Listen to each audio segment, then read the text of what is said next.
পলাশবাৰী সমষ্টিৰ উন্নয়নৰ ফুপুৰা স্বৰূপ বিধ্বস্ত দলঙৰ বাবে জিয়াটো ভুগি আহিছে সমষ্টিবাসীয়ে মৃতকক সৎকাৰৰ বাবে টুলুঙা নাৱেৰে শ্মশানলৈ যাত্ৰা হাপৰ তাৰিবাসীক দিছিল দলং নিৰ্মাণৰ প্ৰতিশ্ৰুতি কেৱল প্ৰতিশ্ৰুতিৰে দায়িত্ব সামৰিলে জনপ্ৰতিনিধিয়ে বছৰ বছৰ ধৰি দুৰ্ভোগ ভুগি আহিছে স্থানীয় লোকসকলে বিধায়ক হেমাংগ ঠাকুৰীয়াৰ বিৰুদ্ধে ক্ষোভ ৰাইজৰ উন্নয়নৰ ফুপুৰা স্বৰূপ দেখিবলৈ পোৱা গৈছে আপুনি দৃশ্য দেখি অনুমান কৰিব পাৰিছে কিমান এটা বিভীষিকাময় কিমান এটা দুৰ্বিষহ দৃশ্য আমি আপোনালোকক এই মুহূৰ্তত দেখুৱাইছো মৃতকক এইদৰে লৈ যাব লগা হৈছে এখন টুলুঙা নাৱেৰে শ্মশানলৈ আৰু এখন দলং নিৰ্মাণৰ প্ৰতিশ্ৰুতি দিছিল বিধায়ক হেমাংগ ঠাকুৰীয়াই কিন্তু সেই প্ৰতিশ্ৰুতি কেৱল প্ৰতিশ্ৰুতিয়ে হৈ ৰোৱা পৰিলক্ষিত হৈছে আজিৰ তাৰিখতো জমৰ যাতনা ভুগিব লগা হৈছে বৃহত্তৰ অঞ্চলটোৰ জনতাই এই অভাৱ এই সমস্যা কেতিয়া দূৰ হ'ব আজিৰ তাৰিখত এই মুহূৰ্তত কি যেন এটা উত্তৰবিহীন প্ৰশ্নৰূপে বিবেচিত হৈছে বিধায়ক হেমাংগ ঠাকুৰীয়াৰ মনত আছানে সেই প্ৰতিশ্ৰুতি সেয়াও এটা অনিশ্চিত বিষয় হৈ পৰিছে উন্নয়নৰ ফুপুৰা স্বৰূপ দেখিবলৈ পোৱা গৈছে হাপৰ তাৰিবাসীৰ মাজত আৰু এখন দলং নিৰ্মাণৰ প্ৰতিশ্ৰুতি দি আজিও পূৰণ নকৰিলে বিধায়ক হেমাংগ ঠাকুৰীয়াই পলাশবাৰী সমষ্টিত এইদৰে দেখিবলৈ পোৱা গৈছে উন্নয়নৰ ফুপুৰা স্বৰূপ বিধ্বস্ত দলঙৰ বাবে জিয়াটো ভুগি আহিছে সমষ্টিবাসীয়ে আৰু মৃতকক সৎকাৰৰ বাবে এখন টুলুঙা নাৱত এইদৰে শ্মশানলৈ লৈ যাব লগা পৰিস্থিতিৰ উদ্ভৱ হৈছে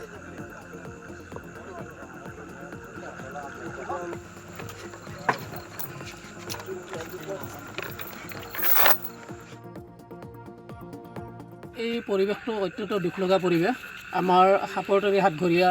আৰু জাৰাবাৰী বা কলহিপাৰ এই বৃহত্তৰ অঞ্চলটোৰ যিখন একমাত্ৰ শ্মশান তালৈকে যোৱাৰ কাৰণে আজি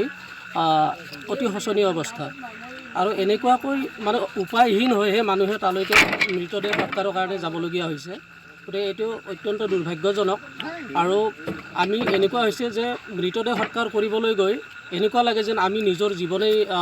মানে শেষ হৈ যাব আমাৰ এনেকুৱা এটা ভীতিগ্ৰস্ত মনোভাৱেৰে আমি শ্মশানলৈ যাবলগীয়া হৈছে আৰু মই আপোনালোকৰ জৰিয়তে আহ্বান জনাম প্ৰশাসনক ইতিমধ্যে আমি বিভিন্ন ধৰণে আমি আবেদন কৰিছিলোঁ তেখেতসকলৰ আবেদন এতিয়ালৈকে মানে আমি সঁহাৰি নাপালোঁ আৰু এনেকুৱা এটা পৰিস্থিতিত আমাক এনেকুৱাকৈ ভীতিগ্ৰস্ত কৰি ৰাখিলে আমি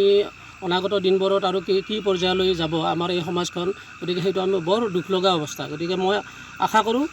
অতি সোনকালে এই দলংখন হওক আমাৰ মানুহখিনিয়ে এই সাপৰতাৰী হাতঘৰীয়া বা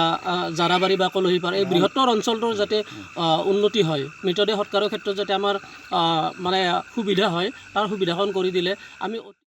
পলাশবাৰী সমষ্টিৰ উন্নয়নৰ ফুপুৰা স্বৰূপ বিধ্বস্ত দলঙৰ বাবে জিয়াটো ভুগি আহিছে সমষ্টিবাসীয়ে মৃতকক সৎকাৰৰ বাবে টুলুঙা নাৱেৰে শ্মশানলৈ যাত্ৰা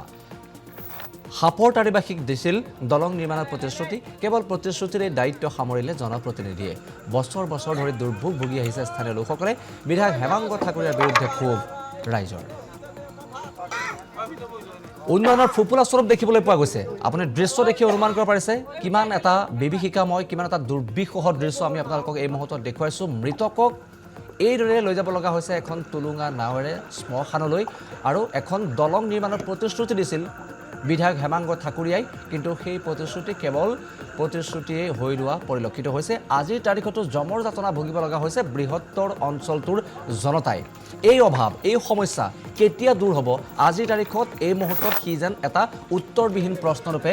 বিবেচিত হৈছে বিধায়ক হেমাংগ ঠাকুৰীয়াৰ মনত আছানে সেই প্ৰতিশ্ৰুতি সেয়াও এটা অনিশ্চিত বিষয় হৈ পৰিছে উন্নয়নৰ ফুপুৰা স্বৰূপ দেখিবলৈ পোৱা গৈছে হাপৰ তাৰিবাসীৰ মাজত আৰু এখন দলং নিৰ্মাণৰ প্ৰতিশ্ৰুতি দি আজিও পূৰণ নকৰিলে বিধায়ক হেমাংগ ঠাকুৰীয়াই পলাশবাৰী সমষ্টিত এইদৰে দেখিবলৈ পোৱা গৈছে উন্নয়নৰ ফুপুৰা স্বৰূপ বিধ্বস্ত দলঙৰ বাবে জিয়াটো ভুগি আহিছে সমষ্টিবাসীয়ে আৰু মৃতকক সৎকাৰৰ বাবে এখন টুলুঙা নাৱত এইদৰে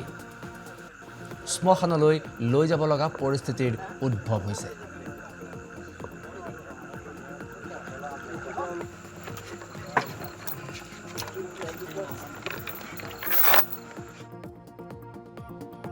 এই পৰিৱেশটো অত্যন্ত দুখ লগা পৰিৱেশ আমাৰ সাপৰতৰী হাতঘৰীয়া আৰু জাৰাবাৰী বা কলহিপাৰ এই বৃহত্তৰ অঞ্চলটোৰ যিখন একমাত্ৰ শ্মশান তালৈকে যোৱাৰ কাৰণে আজি অতি শোচনীয় অৱস্থা আৰু এনেকুৱাকৈ মানে উপায়হীন হৈহে মানুহে তালৈকে মৃতদেহ সৎকাৰৰ কাৰণে যাবলগীয়া হৈছে গতিকে এইটো অত্যন্ত দুৰ্ভাগ্যজনক আৰু আমি এনেকুৱা হৈছে যে মৃতদেহ সৎকাৰ কৰিবলৈ গৈ এনেকুৱা লাগে যেন আমি নিজৰ জীৱনেই মানে শেষ হৈ যাব আমাৰ, এনেকুৱা এটা ভীতিগ্ৰস্ত মনোভাৱেৰে আমি শ্মশানলৈ যাবলগীয়া হৈছে। আৰু মই আপোনালোকৰ জৰিয়তে আহ্বান জনাম, প্ৰশাসনক ইতিমধ্যে আমি বিভিন্ন ধৰণে আমি আবেদন কৰিছিলোঁ, তেখেতসকলৰ আবেদন এতিয়ালৈকে মানে আমি সঁহাৰি নাপালোঁ। আৰু এনেকুৱা এটা পৰিস্থিতিত আমাক এনেকুৱাকৈ ভীতিগ্ৰস্ত কৰি ৰাখিলে আমি অনাগত দিনবোৰত আৰু কি পৰ্যায়লৈ যাব আমাৰ এই সমাজখন, গতিকে সেইটো আমি বৰ দুখ লগা অৱস্থা। গতিকে মই